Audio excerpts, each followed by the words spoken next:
Well, where do we start? As usual, you guys know we go to a lot of truck shows, and it's all just for fun. At the end of the day, we go there to have fun. We go there to make memories. And just like any other day, Gabe calls me up and says, "Hey, you want to go to a show?" I was like, "Yeah, sure. Where are we going?" He's like, "Oh, it's in Indianapolis. It's called Midwest Fest. We're going to go down there. We can film whatever, then we'll just go back up to the shop." I was like, "Oh, sick." He was in Pennsylvania at the time, and he had his first gen out there, which just got, I want to say, fully detailed, ceramic coated. Thing looks awesome. And his big truck had been back at his place about, let's say, an hour and a half from here in Illinois. And my shop's located in Crown Point, so obviously we have to take the highway to get there. And I said, "Yeah, sure, where's the keys?" He's like, "Yeah, go get them, you know where they're at, go grab them." I grabbed the blue truck, I grabbed my 44-foot load trail, and I hook up. One of my buddies had went with me, and we went. It was about 8 o'clock at night, last Friday night. We went there. We got Megan loaded up, which, if you guys don't know, Megan is his big truck. He calls it Megan. Loaded up, strapped down. Awesome. We get to rolling back. Truck was running perfectly, driving perfectly, shifting perfectly, stopping perfectly. Everything was good. And being that it's a 21-year-old truck, obviously it doesn't have the power of, let's say, a 1-year-old truck. For the age of the truck, I was actually very thankful of how reliable of a truck I had, how awesome of a truck it was that towed. I don't need to go 100 mile an hour towing trailers. I build these trucks for my fans. This is my full-time job. I build trucks all day. We have fun. We go to shows. We film. We make YouTube videos.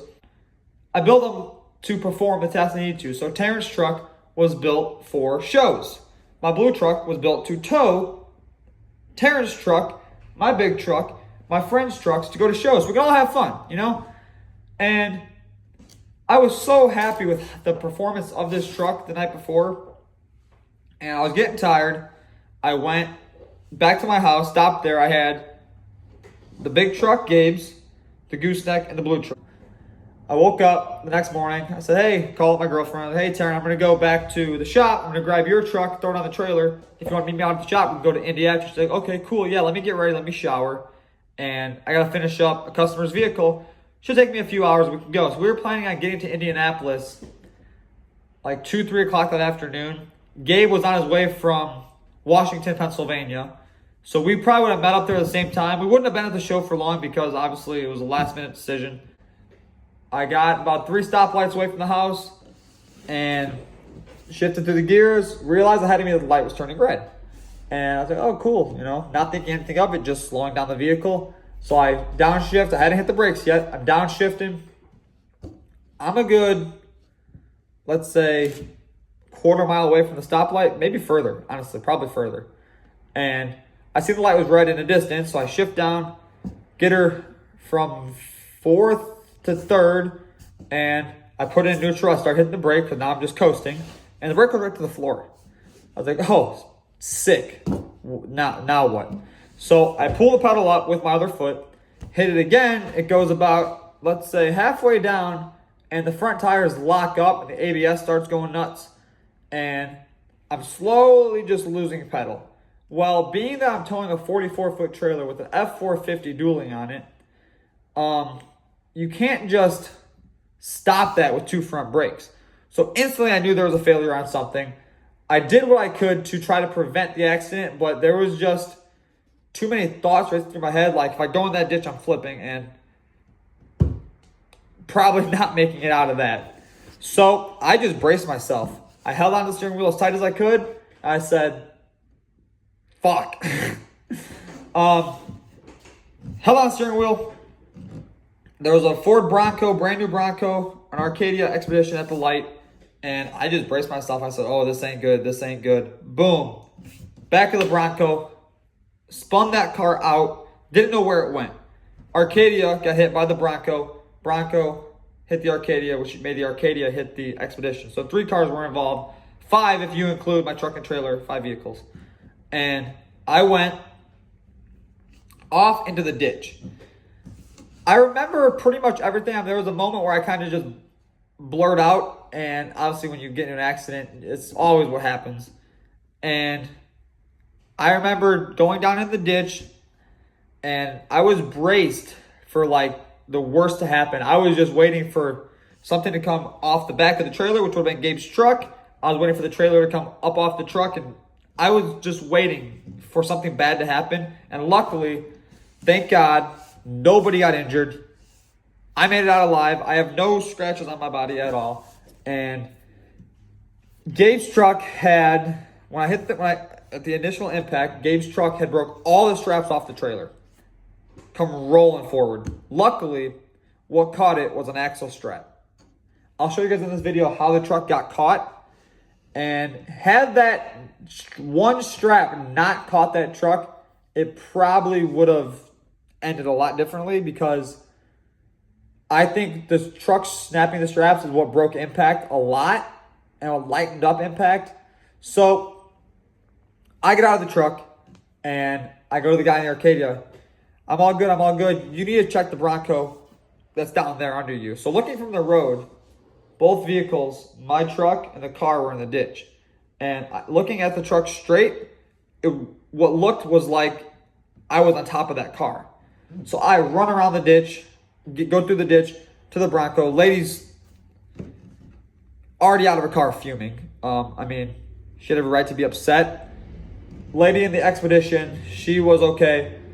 Just the back taillight got smashed on her car. But the Arcadia and the Bronco totaled. So, cops arrive. We let them know what's going on. Show them that there's a brake fault somewhere. We actually noticed fluid coming all over the rear axle, so a rear brake line had blown. And we really didn't look much into that because there was more going on with the road being shut down, everything being shut down. So they pulled me out of the ditch, which you'll see inside this video. They went and took the other two cars out on a tow truck. They made me take Gabe's truck off the trailer. I drove that from the scene back to the shop. And then my buddy Matt, actually, the cops let us put the blue truck up onto the trailer. So we pulled it up onto the trailer. My buddy Matt hooked up his Mega Cab 4th Gen to it and brought the trailer back to the shop. The trailer definitely probably pulled different than it should because it just got into an accident. And the truck totaled. Trailer will probably get totaled out. I don't know much about the structures of those things. I know that it was definitely an impact because it bent the gooseneck ball up out of the bed. And end of the day, I'm just thankful that everyone made it out of that alive, because had Gabe's truck flipped off the trailer, had cars disappeared, they can be replaced. What can't be replaced is a life. Our lives cannot be replaced.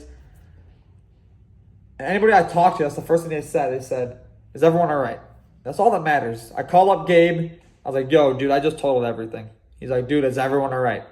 Because you guys have to look past the point of these trucks. I know you guys love these trucks, but end of the day, they can be replaced.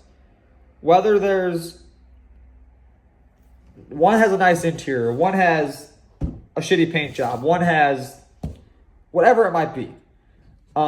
They can be replaced. If they were made, they can be made again.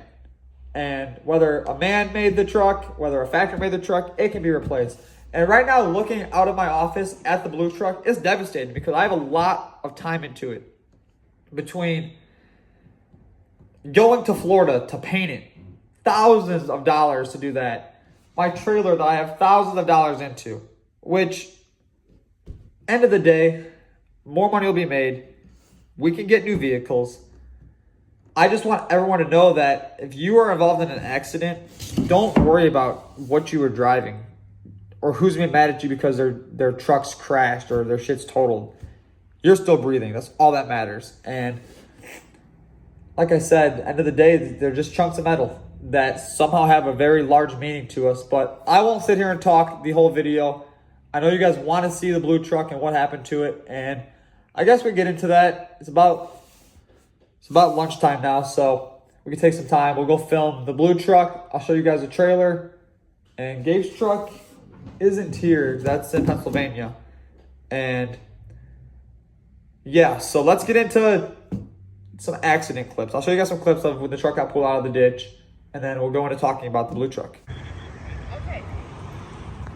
What y'all are seeing right here is when they pulled the truck out of the ditch. I don't have any clips of when they pulled the cars out of the ditch and off the road, but this is them pulling the blue truck and the trailer. They had it hooked up to the axle of the trailer, and they just dragged the truck up and out, and then we were able to get Gabe's truck off, and then we loaded up the blue one onto the gooseneck. I don't like seeing old blue like this, and it's not a good sight. So let me hop off my monster truck really quick and show you guys what happened to old blue. But at one point, old blue, oh, my mouth fell out. Old blue was my baby, and look at the door don't even stay open by itself anymore. We got it. She's still a nice 6-speed though. But let's get to show you guys the damages and go to this side. First things first is I gotta bend the bumper back up. My girlfriend's probably gonna end up buffing out the hood for me because it just needs some paint correction. I need to correct this problem right here we're having. And your heat gun might be able to pop this out, don't you think? No. The heat gun might pipe. The heat gun might pipe this out. But let me get some zip ties to bring that back up. Quick wax this. Get that back together. But all in all, come back here. We won't show you guys yet. The blue truck is, well, you see, the blue truck smoked. But what you guys don't know, Just got really loud all of a sudden. people just fly past the shop all day.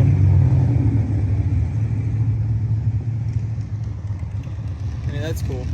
But what you guys don't know is we replaced the blue truck with something cooler. And I guess that one could do the job towing now because that one's perfect. No, just kidding. All jokes aside, it's in here for some transmission work. But the blue truck's done for. And down here, the sway bar pushed into the axle. So that's a no bueno at all. And the fender is caked. The door is caked. My mirror is still a mirror, but this will just put it up for funsies. The door is smoked, the cab smoked, the bed smoked, the frame is probably smoked. I don't know, it looks halfway decent, but who am I to tell? I'm not a frame expert. I'm just the idiot that can use AutoCAD and a welder at the end of the day. So, the biggest impact spot of the truck, I would say, like the impact on the strongest part of the truck, is down here. So right here is where the gooseneck ball is mounted on the frame of these trucks. And if you guys look up the side of here, there is no longer a parallel nice mount. And the bed is actually buckled up. If you guys can see, the bed's like all buckled up down the side there, and it ripped where the safety chain hooks go and where the ball sits. It exited the chat. And thankfully that didn't snap off because it would have ended a lot differently. But the truck took a hard hit, and if I keep it after insurance takes it, if I like buy it back, what should we do with it? Should we just put it back in the old 2G graveyard out back, buy all the other things that don't really operate and go down the road? Do we rebuild it? Do we sell it? Do we put a huge giant lift on it and leave the body just how it is? There's so many things we can do with it. We make it a new, oh, I got it. We can make Gabe's picnic table look like we can make a 24 valve 6-speed picnic table, and Gabe's truck, or no, not Gabe's truck, Gabe's picnic table would be like non-existent anymore because I would smoke it. I'd be able to do 100-mile-an-hour burnouts, and yes, it'd be insane. But we also have something inside the shop that could use the heart of this truck.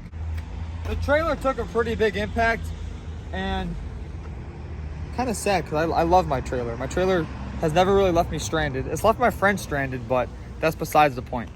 I'll show you guys my beautiful 2018 lime green load trail. It's got my name on it, so that's cool. It makes me feel proud of it. But this being tweaked right here, this big deal, whatever you want to call it, the goose tail, is tweaked. And the bottom of the trailer is also bent. So I'm going to have it probably looked at by insurance. And if they fix it, great. If they buy it from me, great. If they keep it and give me money, great. I just like having a long trailer that I could tow around and get whatever I want. But we also tend to just, what's the word? We tend to go places with it, and it usually gets overfilled. And we have thousands of miles to drive home with a trailer that is literally loaded to the rim. And there's usually beds upside down, dirt bikes that are getting smashed because there's not enough room for them. And yeah, it's got a pretty baller winch on it. So you guys seen the blue truck, and the blue truck is definitely smoked.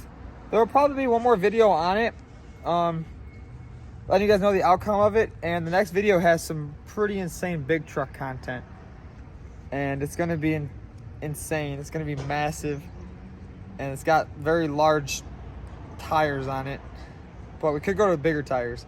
But right now we're gonna head down to Florida, I think, help out Thomas because the hurricane just came through there, and his shop is now underwater, and he has to be to SEMA in, how many days is SEMA?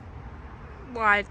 Probably 30. 30 Less than days. 30. He's got to be at SEMA in 30 days, so we got to go down there, help him clean up, help everybody out down there, and do what we can to where he can get his shop back up and running so he can get us out to SEMA. So to Florida we go, and 5th Gen Mega Cab, bye.